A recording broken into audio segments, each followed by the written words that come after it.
minus 40 degrees Fahrenheit, winds moving at 70 miles an hour, driving ice crystals turned to shrapnel by the sky. On the northern plains of North America, a full blizzard is not weather in any ordinary sense. It is a wall of white noise, a pressure system that swallows sound itself, a cold so absolute that exposed skin freezes in under 3 minutes. Under those conditions, an unprotected human being has less than an hour to live. And yet, for thousands of years, families lay down on nights exactly like these and slept. Not fitfully, not shivering, not curled around each other for the last shreds of body heat while the temperature collapsed. They slept deeply, warmly, with infants breathing softly against their chests, with elders resting in the postures of people who fully expected to see the morning. Fires whispered in the dark, bodies were still, and the storm outside, howling with the fury of a continent, might as well have been another world. This is not a story about surviving winter. It is a story about mastering it. You have been told, perhaps, that Native American peoples endured the cold because they were hardier, or because they were used to it, or because they had furs and fires, and that was enough. Almost none of that is true. What they had was something rarer and infinitely more sophisticated, a system, a layered, deliberate, self-reinforcing architecture of shelter, bedding, food, fire, and human bodies, refined over thousands of years by people who could not afford a single mistake. Before we go further, subscribe. What follows is not a myth, it is engineering. And it begins with a question almost no one asks. What actually happens to a human body when it tries to sleep in the cold? Sleep is the most defenseless state a human being can occupy. Awake, you shiver, you move, you add clothing, stoke fires, seek shelter. Every act of consciousness is, in some quiet way, an act of thermal defense. But asleep, all of that stops. The metabolism slows, the heart eases, the muscles rest. Core temperature regulation, so active during the day, becomes passive and slow. A sleeping body no longer fights the cold, it only waits. In a badly built shelter, that waiting kills. Heat leaves the body faster than it can be produced. It flees from the fingertips first, then the toes, then the ears and nose. It creeps inward. The blood retreats toward the core to protect the heart and lungs, and the extremities fall silent one by one. Below a certain threshold, cognition dims. The person stops feeling cold. They may even feel warm. A strange final mercy called paradoxical undressing, in which the freezing tear off their coats as if the heat were unbearable. Then they lie down, and they do not stand up again. Native peoples across the continent understood this with a clarity born not from textbooks, but from generations of watching and losing and learning. Every sleeping system they built answered the same central question. How do you keep a resting body warm when the world outside is trying, quite literally, to freeze it solid? The answer was never a single thing. It was many things, woven together so tightly that removing any one of them weakened all the others. Shelter, bedding, fire, food, family, air itself. Each was calibrated to the next. To understand how they slept warmly through blizzards, we have to begin where they began, with the walls that stood between them and the sky. And those walls were far stranger than they appear. Most people picture a tipi and see a tent. This is a mistake. A tent is a piece of cloth propped against the wind. A tipi, in the hands of the Lakota, the Cheyenne, the Blackfoot, was closer to a machine. It had a daytime configuration and a nighttime one. When the family prepared for sleep, the lodge itself transformed. The first transformation was invisible from outside. Inside, an inner liner, a second wall of stretched hide, was hung from a rope roughly 7 feet above the ground, running the full circumference of the lodge. Between this liner and the outer cover, a thin gap opened, sometimes only a few inches wide, and in that gap, the air stopped moving. Dead air, air that cannot circulate, cannot carry heat away. It is the same principle that makes a down coat warmer than a wool one of equal thickness. The trapped air becomes the insulation. That narrow, silent channel could raise the sleeping temperature inside a tipi by as much as 20 degrees Fahrenheit. Outside, snow was packed carefully around the base of the lodge, but never allowed to touch the hide itself. That gap was deliberate too. Direct contact between snow and skin would wick moisture into the tanned hide and begin a slow rot that could destroy the lodge from the outside in. So the snow ring was maintained, night after night, all the way through winter. A fortification rebuilt with the patience of people who did not treat their homes as disposable. Some families went further. Dried prairie grass was stuffed into the space between liner and outer cover, adding a second insulation the wind could not reach. Others installed a partial ceiling, a horizontal panel of hide stretched across the upper interior, catching rising heat before it could escape through the smoke hole. Warm air rises. In an unmodified tipi, everything the fire produced climbed straight up and out into the storm. That partial ceiling interrupted the ascent. It trapped a pocket of warmth directly above the sleeping area, and the family slept beneath it like fish beneath the still surface of a pond. Above them, warmth. Around them, warmth. And outside, the cold was being actively, invisibly managed while they rested. But the walls, however clever, were only the shell. What happened beneath the robes was another matter entirely. Before anyone lay down, stones were chosen, not random ones. Dense river stones, high in thermal mass, selected for their ability to absorb deep heat and hold it against the slow theft of the night. These stones were placed directly into the coals of the central hearth until they glowed. Then they were lifted with wooden tongs, wrapped in green hide to prevent scorching, and buried beneath the sleeping robes at the feet or against the small of the back. A stone treated this way could radiate warmth for 4 hours, sometimes 5, sometimes 6, long enough to carry a sleeping body through the deepest, coldest passage of the night. The hours between 2 and 5 in the morning, when the fire had ebbed to embers and the air was at its bitterest. Under the robes, the stone kept beating a slow, steady pulse of heat into the sleeper's back, as if the earth itself had lent them a small ember to hold. The robes were not chosen carelessly. Winter robes came from buffalo killed between November and March, when the animals carried their densest fur, a coat grown thick against exactly the cold that now threatened the human beneath it. A summer hide, no matter how skillfully tanned, lacked the insulating depth of one taken at the peak of the cold season. Timing was everything. Women processed these hides through a precise sequence, scraping, brain tanning with the animal's own neural tissue, the emulsifiers in the brain quietly softening the fibers of the skin, then working the hide by hand until it draped rather than held its shape. This last detail matters more than it sounds. A rigid robe creates gaps where cold air pools. A robe that drapes seals against the body, following its curves, closing the cold pockets before they can form. Fur always faced inward, toward the skin. 2 robes layered together, an inner calf hide beneath an outer buffalo, created stacked dead air zones, one atop the other. This is the same physics that governs the most advanced Arctic sleeping systems built today.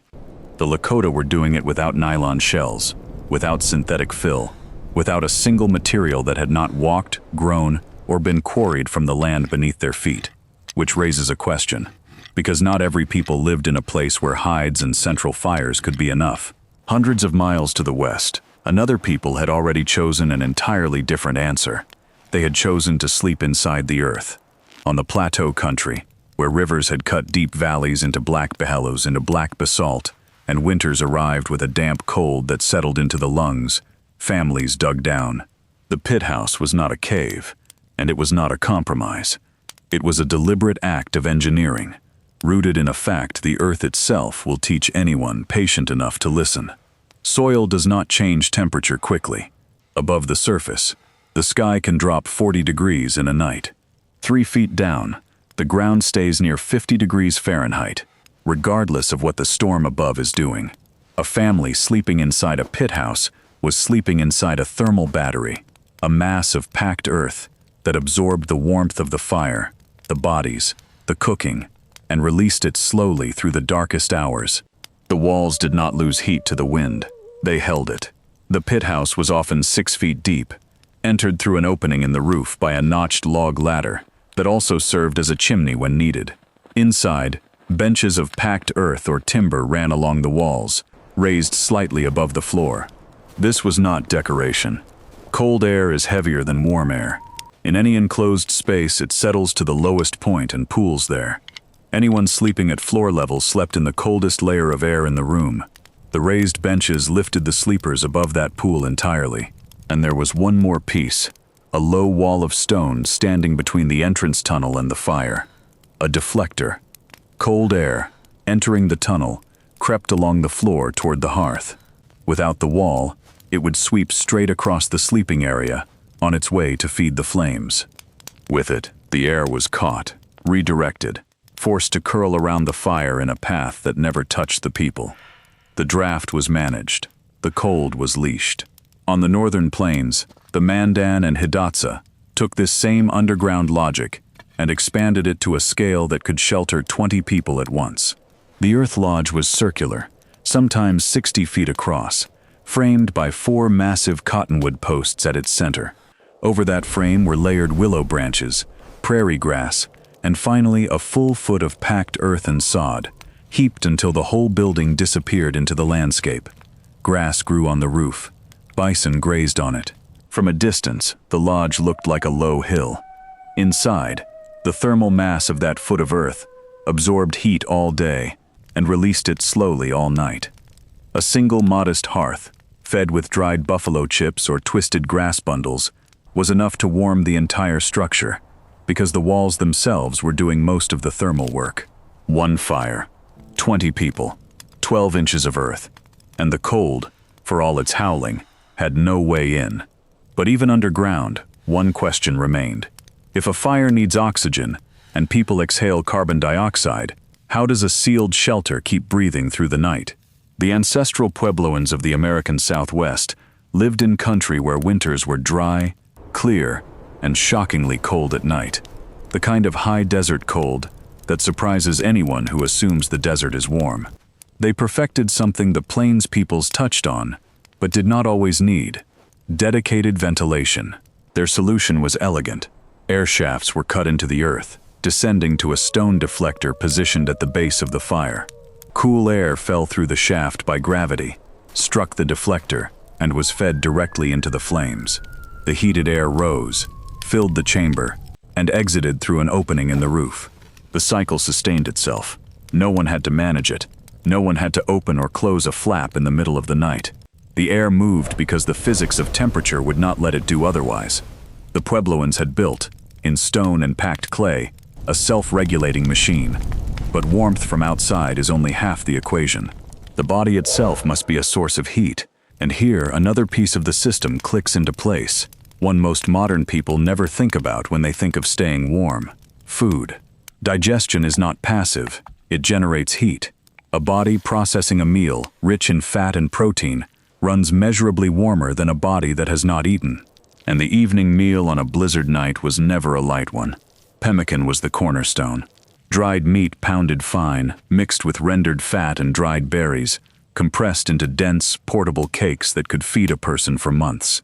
1 pound contained roughly 3,500 calories, the density of a modern nutrition bar, and the energy of a day and a half of hard labor. A person who ate pemmican before sleeping became, in the most literal sense, a small furnace. Their own metabolism generated warmth from the inside, all night long, and the robes and the earth and the walls simply held that warmth in place. This was not incidental. It was physiology used deliberately, food chosen for what it would do to the body long after it was eaten. Every part of the evening routine pointed at the same target, including, quietly, the people themselves. 8, 10, 12 people in a single lodge was not merely a matter of space. It was a thermal strategy. A resting human body generates roughly 80 watts of heat, continuously, all night, without effort. 10 people sleeping in one shelter release 800 watts into that shared air, a small space heater running silently in the dark, powered entirely by the beating of hearts. The arrangement of bodies was itself deliberate.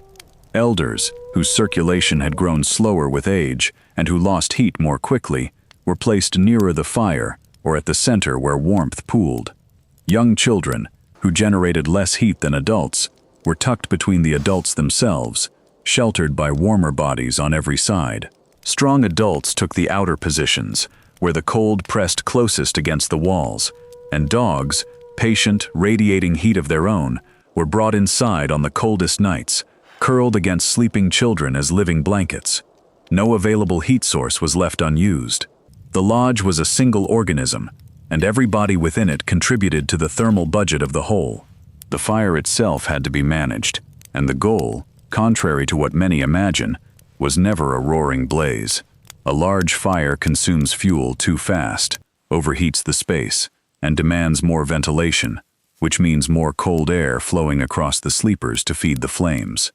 The correct fire was modest, sustained. The minimum required to hold the temperature steady until dawn, twisted grass bundles, packed tight and tied at intervals, burned like slow logs, dried buffalo chips, gathered by the thousands throughout autumn, and stored specifically for winter, burned hotter than most people expect, and produced surprisingly little smoke. The smoke hole flaps of a tipi were adjusted through the night by whoever tended the fire, angled to catch the wind and pull smoke out without letting cold air in.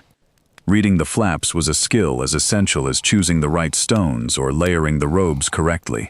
A parent taught it to a child the way another parent might teach reading, and just as much life could depend on it. And when the storm outside worsened past what the standard arrangement could hold, the system did not fail. It flexed. A true blizzard was not a shock. It was a condition the family had rehearsed for. If the temperature crashed harder than expected, additional hides were pulled over the sleeping area. Bodies drew closer together. The fire was built slightly higher and fed more often. The snow packed around the base of the teepee was raised and thickened, sealing the lower walls where cold pressed hardest. There was no fixed configuration. There was a range. A mild winter night and a shrieking blizzard called for different assemblies of the same components, and the family moved fluently between them, guided by what the sky was doing outside. This flexibility was itself a form of engineering, the capacity to adjust a system in real time, without abandoning its principles. The blizzard was, in a word, expected. What makes all of this remarkable is not any single technique. It is the integration. The shelter provided thermal mass and wind protection. The fire provided radiant heat and controlled convection. The bedding created personal insulation sealed against the body. The food stoked the metabolic engine from within. The social arrangement multiplied heat generation. Fire management sustained the whole system from dusk until dawn. Every element was calibrated to every other, and understanding any one of them in isolation is understanding almost nothing. This is not primitive survival. It is systems thinking, applied to the most fundamental human need, refined to precision across thousands of winters. If you have stayed with this until now, you already understand something that most people walking past a museum exhibit will never pause long enough to grasp. The sleeping system was not a footnote to the culture. It was the culture, made visible, a nightly demonstration of everything those peoples knew about physics, biology, ecology, and the quiet art of design. Every blizzard night a family survived was a test passed, a validation of knowledge accumulated across centuries and transmitted, without a single written word, in the practiced motions of hands. Every grandmother who taught her granddaughter which stones to heat, which robes to layer first, how to pack the snow without letting it touch the hide. That grandmother was passing on a library, not stored in buildings, stored in memory, in habit, in the 10,000th repetition of an act her own grandmother had shown her. Outside, the storm did what storms do. The wind rose, the temperature fell.